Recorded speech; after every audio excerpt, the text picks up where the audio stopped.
रे गोरी सुना ना बात मोरी, हमरा से मिले आना तुम चुप चोरी रे, तुम चुप चोरी।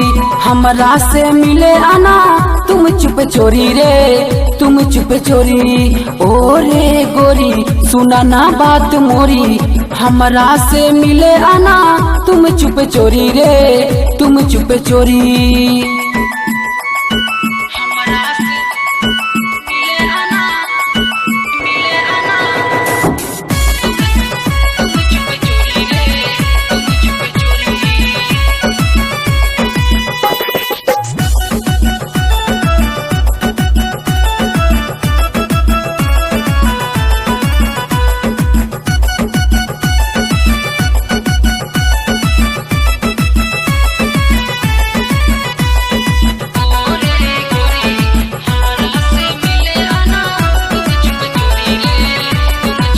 मिले बिना भेलो मोरा मन बेकरार गे, कैसे बताइयो कितना कराहियो प्यार गे।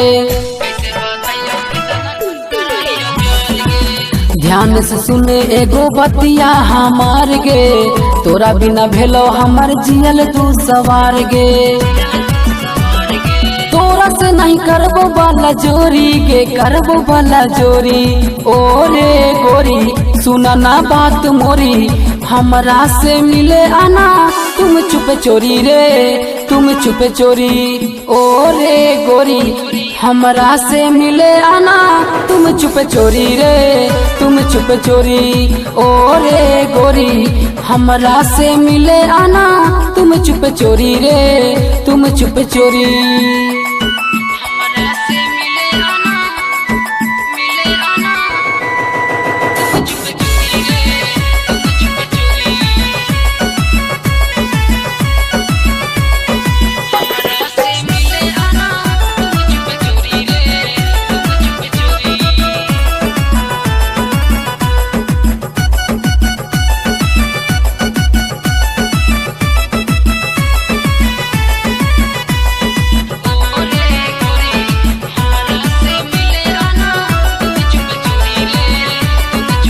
राजा दिलीप तोरा कर तो परा पोज गे, सुन ले गोरी तू मिले है रोज गे। मोरा दिलवा के ऐसा नेहा खोज गे, रोज हम देबो मोहब्बत के डोज गे। तहिने से शुरू हो तो प्यार के स्टोरी गे, प्यार के स्टोरी। ओ रे गोरी सुना ना बात मोरी, हमरा से मिले आना तुम चुप चोरी रे, तुम चुप चोरी। ओ रे गोरी हमरा से मिले आना तुम चुप चोरी रे, तुम चुप चोरी। ओ रे गोरी हमरा से मिले आना तुम चुप चोरी रे, तुम चुप चोरी। सरगम स्टूडियो।